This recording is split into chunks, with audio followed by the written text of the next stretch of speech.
ஓம் நமச்சிவாய. அனைத்து தமிழ் உள்ளங்களுக்கும் வணக்கம். வேத ஜோதிடத்தில் முக்கியமான மற்றும் மங்களகரமான கிரகமாக கருதப்படுபவர் சுக்கிர பகவான். அன்பு, அழகு, செல்வம், ஆடம்பரம் மற்றும் வாழ்க்கை வசதிகளை தீர்மானிக்கும் கிரகமாக விளங்குகிறார் சுக்கிர பகவான். சுக்கிர பகவான் பொதுவாக சுமார் 25 நாட்களுக்கு ஒருமுறை தனது ராசியை மாற்றுவார். அந்த வகையில் வரும் மார்ச் மாதம் 26ஆம் தேதி வியாழக்கிழமை அன்று அதிகாலை 5:30 மணிக்கு மீனராசியில் இருந்து வெளியேறி மேசராசிக்கு பயிற்சியாக உள்ளார். சுக்கிர பகவான் மேசராசியில் ஏப்ரல் மாதம் 19ஆம் தேதி பிற்பகல் 3:51 வரை பயணம் செய்வார். இந்த சுக்கிர பயிற்சியானது மிகவும் சிறப்பு வாய்ந்தது. ஏனெனில் இது விசுவாசு ஆண்டின் இறுதி சுக்கிர பயிற்சி ஆகும். அதே போல இது பாலபவம் வருடத்தின் வரக்கூடிய முதல் சுக்கிர பயிற்சி ஆகும். இந்த சுக்கிர பெயர்ச்சி உங்கள் வாழ்வில் பல மாற்றங்களை தரப்போகிறது. குடிசையில் இருந்த சில ராசிக்காரர்களின் வாழ்க்கை இப்போது கோபுரத்தில் ஏறப்போகிறது. பணம் பல வழிகளில் இருந்து வரப்போகிறது. இதுவரை இருந்து வந்த உடல் உபாதைகள் படிப்படியாக குறையப் போகிறது. பட்ட கடனை அடைக்க புது வழிகள் பிறக்கும். நடக்கப்போகும் இந்த சுக்கிர பெயர்ச்சியால் உங்கள் வாழ்வில் வளமும் நலமும் செல்வ செழிப்பும் பெற்று வாழ்வில் உயரிய நிலையை அடைய எல்லாம் வல்ல எம்பெருமானை வேண்டி விரும்பி கேட்டுக்கொள்கிறேன். மேசராசி அன்பர்களே, இந்த பெயர்ச்சியின் போது குடும்பத்தில் சிறு சிறு சலசலப்புகள் ஏற்படும். வெளியில் கொடுத்திருந்த பணம் கைக்கு திரும்பி வர தாமதமாகும். இதனால் அத்தியாவசிய தேவைகளுக்கு சிறிது கடன் வாங்க நேரலாம். சகோதர சகோதரி வகையிலும் கருத்து வேறுபாடுகள் உண்டாகலாம். உங்களுக்கு கீழ் பணிபுரிபவர்களும் உங்களுக்கு சிக்கல்களை ஏற்படுத்த நினைப்பார்கள். மற்றபடி மனதில் ஊக்கத்தை ஏற்படுத்தி கொண்டு செயல்படுவீர்கள். கடினமாக முயற்சி செய்து உங்கள் தேவைகளை நிறைவேற்றிக் கொள்வீர்கள். உடல் ஆரோக்கியம் சிறப்பாக இருக்கும். குடும்பத்திலும் மருத்துவ செலவுகள் ஏற்படாது. யாரையும் புண்படுத்தாமல் உங்கள் அணுகுமுறையால் வெற்றி பெறுவீர்கள். இந்த காலகட்டத்தில் குடும்பத்தில் பாகப்பிரிவினை சுமூகமாக நடக்கும். அசையா சொத்துக்களில் இருந்து வருமானம் வரத் தொடங்கும். பல விஷயங்களை சாமர்த்தியமாக சமாளிப்பீர்கள். மறைமுக எதிர்ப்புகள் நீங்கும். வழக்கு விவகாரங்களில் திடீர் திருப்பங்கள் ஏற்படும். குறைந்த உழைப்பிலும் அதிக ஆதாயம் கிடைக்கும். அதே சமயம் புறம் பேசுபவர்களை இனம் கண்டு ஒதுக்கவும். குடும்பத்தில் ஏற்படும் சில அனாவசிய பிரச்சனைகளை கண்டும் காணாமல் இருப்பது நல்லது. செய்தொழிலில் எதிர்பார்த்த வருமானம் கிடைக்கும். நவீன பொருட்களை வாங்கி இல்லத்தை அலங்கரிப்பீர்கள். முன்பின் அறிமுகம் இல்லாதவர்களுக்கும் உதவி செய்து பெருமை அடைவீர்கள். மற்றபடி அலைச்சல் தரும் வேலைகளை குறைத்துக் கொள்ளவும். அனாவசிய பயணங்களை தவிர்க்கவும். உத்தியோகஸ்தர்களுக்கு அலைச்சலும் வேலைப்பளுவும் அதிகரிக்கும். உங்களின் ஆற்றல் அதிகரிக்கும். அலுவலக ரீதியான பயணங்களால் பணவரவு உண்டாகும். அதே நேரம் சக ஊழியர்களை நம்பி எந்த வேலையும் ஒப்படைக்க வேண்டாம். இந்த பெயர்ச்சியின் போது விரும்பத்தகாத இடமாற்றங்கள் உண்டாகும். வியாபாரிகள் கொடுக்கல் வாங்கல் விஷயங்களில் அனுகூலமான பலன்களை காண்பீர்கள். தொழில் ரீதியாக புதிய திருப்பங்கள் ஏற்படும். புதிய சந்தைகளை நாடிச் செல்லும் போது அதீத கவனத்துடன் செயல்பட வேண்டும். கூட்டுத் தொழில் புரிவோர் சற்று உஷாராக இருப்பது நல்லது. சந்தையில் போட்டிக்கு தகுந்தவாறு விலையை நிர்ணயம் செய்து விற்றால் நல்ல வருமானத்தை பெற முடியும். அரசியல்வாதிகள் இந்த பெயர்ச்சியின் போது பொது சேவையில் அனுகூலமான திருப்பங்களை காண்பீர்கள்.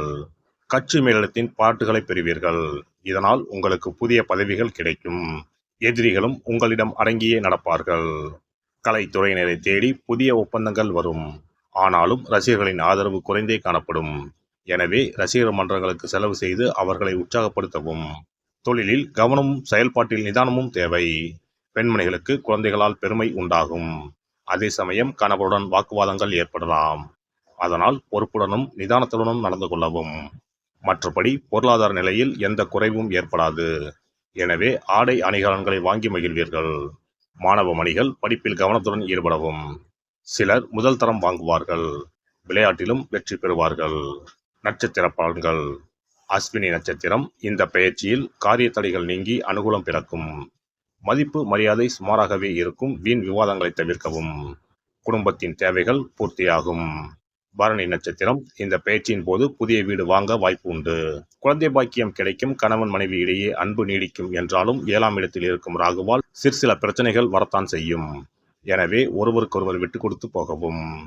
கார்த்திகை 1ஆம் பாதம். இந்த பெயர்ச்சியால் உறவினர் வகையில் அதிக நெருக்கம் வேண்டாம். சிலர் தொழில் நிமித்தமாக குடும்பத்தை விட்டு பிரிய நேரலாம்.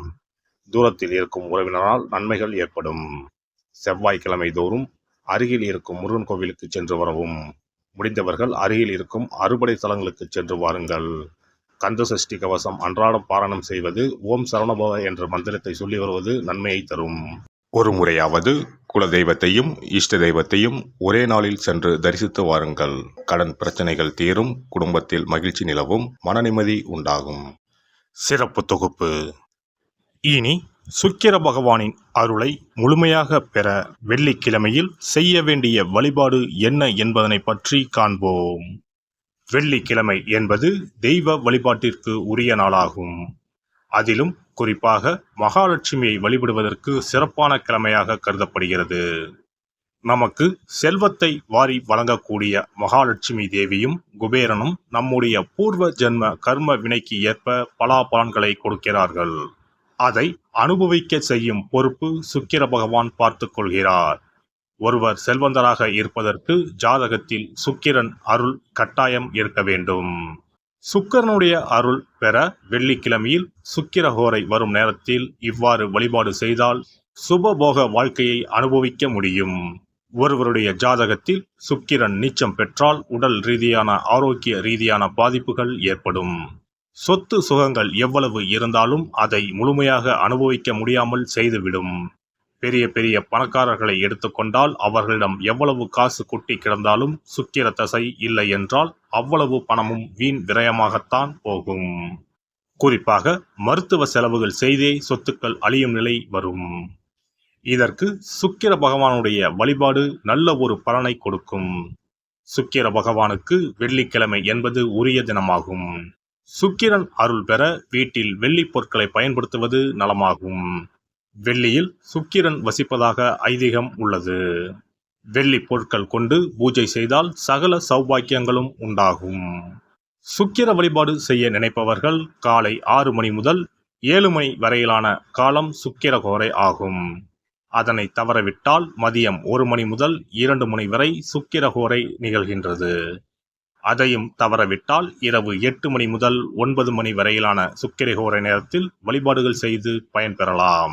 இவற்றில் காலை 6 மணி முதல் 7 மணி வரையிலான முதல் சுக்கிரஹோரையில் சுக்கிர வழிபாடு செய்வது சிறப்பான பலன்களை கொடுக்கும். காலை முதல் மாலை வரை உபவாசம் இருந்து சுக்கிர பகவானுக்கு உரிய காயத்ரி மந்திரத்தை உச்சரித்து கல்கண்டு சேர்த்த சர்க்கரை பொங்கலை நைவேத்தியம் படைத்து வெள்ளை நிற பூக்களால் அர்ச்சனை செய்ய வேண்டும்.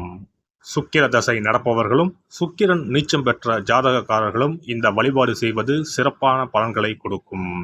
சுக்கிர தசை நடக்கும் பொழுது சுக்கிர வழிபாடு செய்து வர வருமானத்தை சுகமான வாழ்க்கை வாழ்வதற்கு உரிய வகையில் பயணிக்க செய்யும். வீடு நிலம் வாங்குவது, ஆடம்பர பொருட்கள் சொத்துக்கள் போன்றவற்றை வாங்க வைக்கும். அதுவே சுக்கிரன் நீசம் பெற்ற காலத்தில் இந்த வழிபாடு செய்பவர்களுக்கு வீண் விரயங்கள் இல்லாமல் ஓரளவிற்கு வறுமையிலிருந்து பிழைக்கச் செய்யும். வெள்ளிக்கிழமையில் நவக்கிரக கோவிலுக்கு சென்று சுக்கிர பகவானுக்கு வெள்ளை வஸ்திரம் சாற்றி வழிபாடு செய்யலாம். வெள்ளை நிற நைவேத்தியங்கள் தயார் செய்து கோவிலில் வரும் பக்தர்களுக்கு தானம் செய்யலாம். இவ்வாறு செய்து வர சுக்கிரனின் முழு அருளும் கிடைக்கப் பெற்று வாழ்வில் உயரிய நிலையை அடைவீர்கள். எல்லாம் வல்ல இறையருளால் நீங்களும் உங்கள் அன்பு குடும்பமும் உடல் நலம், நீலாயுள், நிறை செல்வம், உயர் புகழ், மெய்ஞானம் ஓங்கி வாழ்க வளமுடன். இந்த வீடியோ பதிவு உங்களுக்கு பிடித்திருந்தால் லைக் பண்ணுங்க, கமெண்ட் பண்ணுங்க, ஷேர் பண்ணுங்க, மறக்காம சப்ஸ்கிரைப் பண்ணுங்க, பக்கத்துல இருக்கிற பெல் பட்டனை கிளிக் பண்ணுங்க. நன்றி, வணக்கம். ஓம் நமச்சிவாய, சிவாய நம.